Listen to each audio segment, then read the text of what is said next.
This is your host, Donnie Boobang, and welcome to yet another episode of Life Lived in Purpose. Now, today, I will be talking about a very good and rather interesting topic on building the life that you want to accomplish for yourselves. Now, this past weekend, I was with some friends and family of mine, and a conversation came up about life, and I asked this question. I said, if money or finances were never an issue and you could live the life that you wanted on your terms, what would that look like? Boy, I was not surprised at the answers I received because, quite frankly, we all know somehow that we have a goal, a dream, or visions for our lives that we tend to suppress for the most part because of life actually in general when it comes to provision for ourselves and our families. So then I realized that we have somehow maybe blocked our deepest desires and rather have exchanged it with fear. Fear of maybe not having enough income to sustain us, so we cling to job security as a form of stability. Then we talk about all these goals and dreams that we do have for ourselves, but then they just stay there. We don't do anything with them. So I wanted to approach this question based on God's viewpoint, as I myself have also discovered in the Bible when I read it. Do you know that book, the book of Ecclesiastes? It's a very good book to actually sit down and dissect fully about God's will for our lives. So Solomon, the writer of that book, spoke about life in general, and he went into details about how futile life can actually be. Chapter 1 verse 3 actually talks about what does a man gain for all his efforts that he labors under the sun? Absolute futility. Everything is futile. Now, everything that we work so hard for to accomplish, at the end of the day, it's actually futile. Yes, we are able to cover our basic necessities of life, but beyond that, is there anything else that we are working towards for ourselves or even for our lives?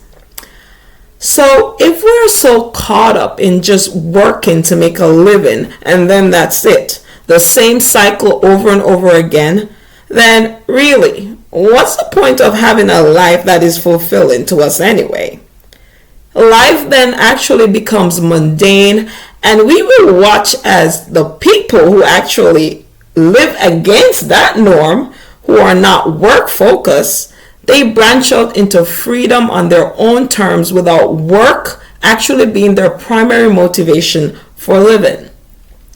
So I remember once while working as a pharmacist that as I myself was getting bored with just the routine of just getting up every morning, going to work, then getting off, then seeing my kids for a bit, then back to work again, I asked the pharmacist that I was working with at the time, who has actually been a pharmacist for over 20 years, if she loved what she did and was she fulfilled with her time over the years in pharmacy? The response that I got was somehow not surprising again, because she said that she didn't really like the work itself. However, she did it only because of the money. The money was her primary motivation for staying in a career for 20 years that was not fulfilling. Now, I want to ask, how many of us stay in these careers because of the money, knowing that it's not fulfilling whatsoever? It was not anywhere near the dreams they may have had or even the goals of being or doing something completely different, right? So some of us, we actually know that we chose the careers because maybe of the influence we had, whether it was our parents, society, or just trying to follow the crowd. Now, I'm not perfect. I chose pharmacy because of the promise of a stable career and a stable career in the health field and the ability to earn a six-figure income right away out of school. But as I have discovered, and I know many of us fall in this trap, that after a while, when the money comes and the mundane life comes in, the excitement fades away and we get stuck into something that's not fulfilling anymore. And we drag ourselves to work day in, day out, trying to keep up with this part of life that we no longer feel connected with. So then we ask ourselves the question, which is, what is my purpose? Why am I here? And why do I feel so disconnected from my own reality? So I want to highlight for you why it is so important to remove the reality of making money be your primary choice for stability. I will let you put yourself in careers that you don't want to be in long term. Don't do that to yourself. You have this drive. You have this desire that you have to keep being satisfied in the right career for you. When you're in the wrong career, because of the ability to earn an income, then you're going to feel the internal struggles of trying to keep up with that career. I promise you that's what happens. So let's get back to Ecclesiastes 2 verse 16, for example, which says, "For just like the fool, there is no lasting remembrance of the wise in the days to come. Both will be forgotten. However, how is it that the wise person dies just like the fool? Therefore, I hated life because the work that was done under the sun was distressing for me. For everything is futile and a pursuit of the wind." So this passage right here it's a reminder that what you choose to do with your career is actually important. It should never be linked with a need to rather create wealth or security or any income. Money should never be the reason that you decide on a career. I can guarantee you that at the end of it all, you're going to be miserable trying to keep up with that career. Now, here's the thing. God created us each with specific gifts, talents, and abilities that make us unique for that career that fits us perfectly. When you align with that particular career, you're actually going to flourish more in that role because it's just you. It's just how God created you. You were created for that particular career. So anything else outside of that it's just going to be distressful. It is. So that would mean, let's say for instance, if you decided to be a doctor and your gifting is specifically designed to be an artist, then you working in the medical field trying to be someone that you're not is going to be distressful. You're going to be dragging yourself to work each day miserable. You have to actually be aligned with how God created you to be specifically for your role, your career, and your function. Until you find that role and work in that gifting, everything else, just like Solomon says, is futile. Absolute futility. You're going to be miserable regardless. So I want to say right now, if you find yourself in that distressful stage in your life or career, then ask yourself this question. If money was never the issue and you had everything that you needed, what would you have chosen to do instead with your life? I can tell you, you will be surprised to know what comes to the surface, even from your own imagination. So remember, God has given us these desires in our hearts for a reason. It's there for us to actually discover about ourselves and then to move in that direction. That, in all honesty, is the most liberating thing about life. Just being where God wants you to be and actually doing exactly what you weren't created to be.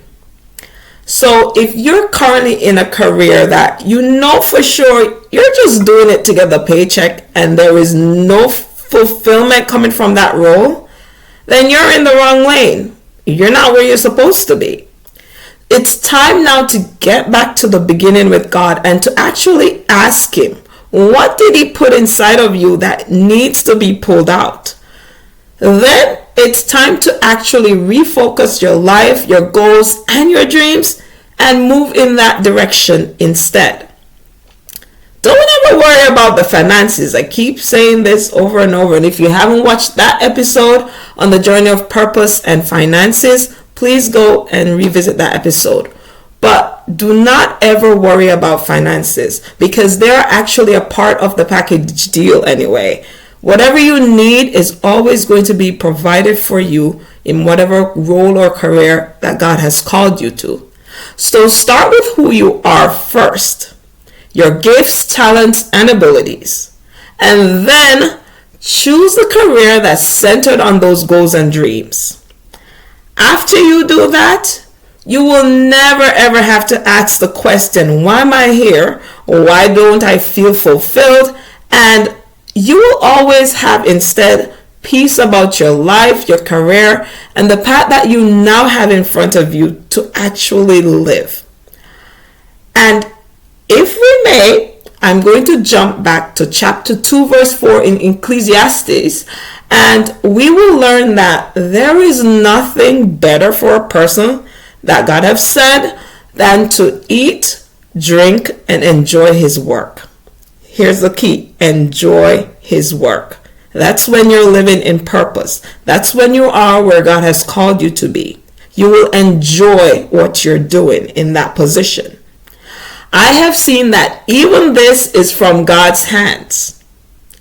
Because who can eat and who can enjoy life apart from Him? So this verse gives such clarity that what God has called you to do in this life is actually life, and life more abundantly His way and not your way. It has to be done with Him so that you can actually reap the benefits of a fulfilled life. So thank you once again for watching another episode of Life Lived in Purpose. Do also join me on my podcast at Life Lived in Purpose to listen to the episodes there as well. They're available on Spotify, Anchor, Apple Podcasts, Amazon Music, Google Podcasts, iHeartRadio, and Castbox. Also, if you haven't grabbed any copies of my books, A Balanced Life, Moving from a Dysfunctional Life to a More Purposeful One, or my memoir, I Am Who God Says I Am, always be inspired to live the life God has planned for you to live. Both books also showcase my life, the journey that I've been through with choosing the wrong career to now being in the life and the career that God has always intended for me to live, and the difference between both stages of my life.